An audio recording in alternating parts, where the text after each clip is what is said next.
Você é um criador ou criadora de cursos livres e tem aquela dúvida, aquela insegurança, aquela pulga atrás da orelha sobre será que seu planejamento, o planejamento das aulas do seu curso é o correto, é o melhor planejamento possível?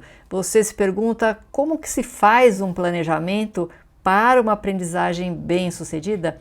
Essa é uma das primeiras perguntas que eu recebo quando as pessoas sabem que eu sou especialista em ensino-aprendizagem. Então eu vou dar 2 dicas de ouro para você sobre como fazer um bom planejamento, como criar uma boa estrutura para planejar as suas aulas dentro do seu curso. Se você gostar dessas dicas e quiser saber mais, olhe aqui na descrição do vídeo que tem um link para uma oficina que vai acontecer neste sábado, dia 29 de abril, que é uma parceria com a Escola Digital Sem Mistérios, da Leila Adriano Stoic, e lá você vai sair com uma estrutura planejada para o seu curso, tá? Mas vamos a um exemplo concreto de como melhor planejar. 2 dicas de ouro. A primeira dica de ouro que eu dou para vocês, para fazer um planejamento das aulas do seu curso, é adicionar valor. Então, para fazer isso, você vai pensar qual é o objetivo final de aprendizagem do meu curso. Lógico que todo mundo tem assim, eu quero que os alunos aprendam isso, isso e aquilo. A gente tem uma ideia implícita sobre o objetivo de aprendizagem, mas a gente não torna isso explícito para os alunos para fazer o marketing do curso e para o nosso planejamento. Então, aí é que entra essa ideia de adicionar valor pensando nesse objetivo. Vamos pegar um exemplo de um curso, vamos dizer, eu vou criar um curso de florais de Bach. Eu não sou especialista em florais de Bach, só estou dando isso como exemplo, eu li um pouquinho para saber, para poder dar um exemplo para vocês. Uma forma tradicional de planejar está aqui, nessa parte de baixo aqui do meu objetivo de aprendizagem, que seria focado num conteúdo. Então, intuitivamente, o que a gente faz, a gente foca no conteúdo e quando apresenta esse conteúdo de uma forma mais ou menos sequencial. Agora, qual que é o que você, como professor ou professora, traz de diferencial do seu conhecimento, da sua experiência sobre esse conhecimento dos florais de Bach, que você já pode oferecer para um aluno de um curso básico que está conhecendo esses florais, para que esse aluno consiga ter alguma habilidade, uma pequena habilidade, consiga saber fazer alguma coisa com esse conhecimento básico. Isso que vai dar um diferencial para o curso e vai ajudar os alunos, orientar os alunos na aprendizagem, vai orientar você no planejamento. Então, uma forma de dizer a mesma coisa, talvez, né, sobre o conteúdo, é dizer que, eu quero que os meus alunos sejam capazes, no final do curso, de escolher florais de Bach para diversos diagnósticos. Então, em vez de simplesmente listar diagnósticos e os florais, eu vou querer que esses alunos façam algum tipo de atividade simples, né, esses são os florais, algumas características de florais, e esses são alguns diagnósticos, pode incluir alguma coisa um pouquinho mais complexa, alguns detalhezinhos a mais, e esses alunos vão fazer esse exercício mental com o conteúdo que você vai oferecer. Essa é a segunda dica de ouro. Foque na aprendizagem ativa.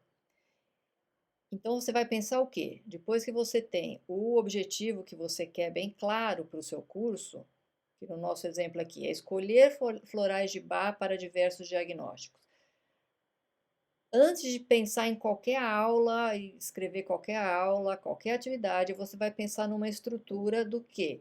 O que o aluno precisa aprender para atingir esse objetivo. E você vai ver que é muito diferente pensar intuitivamente no que o aluno vai fazer do que no que o aluno precisa aprender.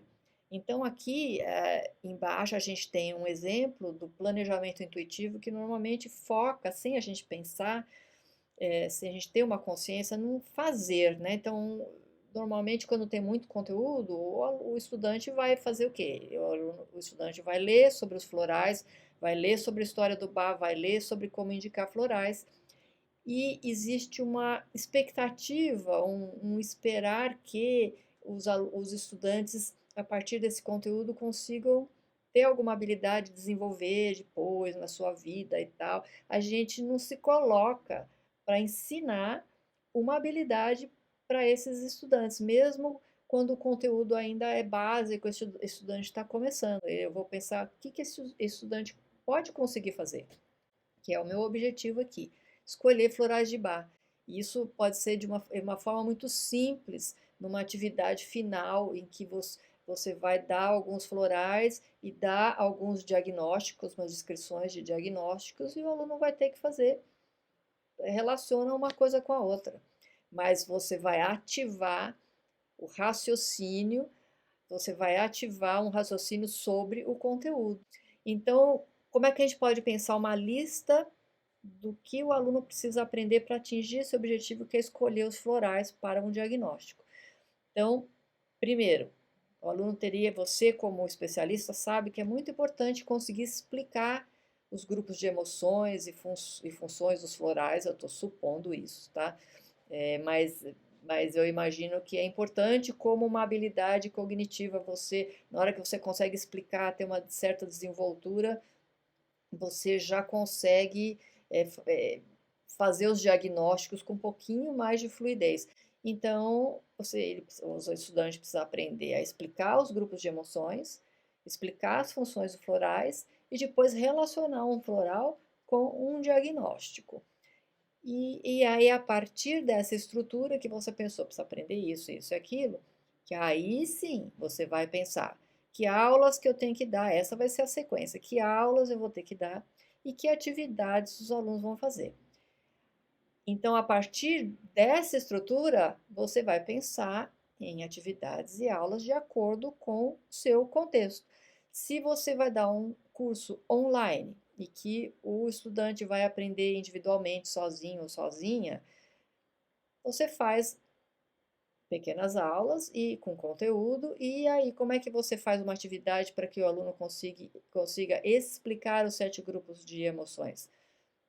Você pode fazer cartões com que o aluno faz o download, o estudante faz o download, que de um lado tem o nome, né, o grupo, o nome do grupo da emoção, e atrás tem alguma explicação, ou algumas dicas, e você sugere uma atividade de olhar o cartão e tentar articular e tentar explicar quais que são essas emoções. Você pode até criar um grupo depois de participantes desse curso, tal, que os participantes vão trocar ideias. Você pode criar um fórum para as pessoas explicarem. Várias formas. Se é um curso presencial em que as pessoas podem trocar ideias, melhor ainda, porque aí você vai é, permitir que um aluno explique para o outro. Então, aí você está colocando a sua expertise, você vai pensar assim, o que que eu precisei fazer para conseguir realmente aprender e como é que eu vou passar isso para meus alunos? Ah, dessa forma, eu vou estimular os alunos e planejar o meu curso para que os alunos consigam explicar as funções, os grupos, explicar as funções florais, relacionar um floral com o diagnóstico, certo?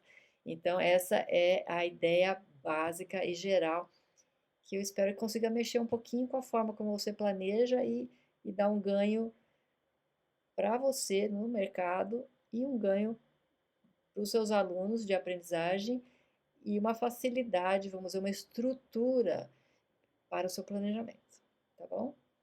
Boa sorte e, se você quiser, entra na descrição e dá uma olhada na oficina. Até a próxima!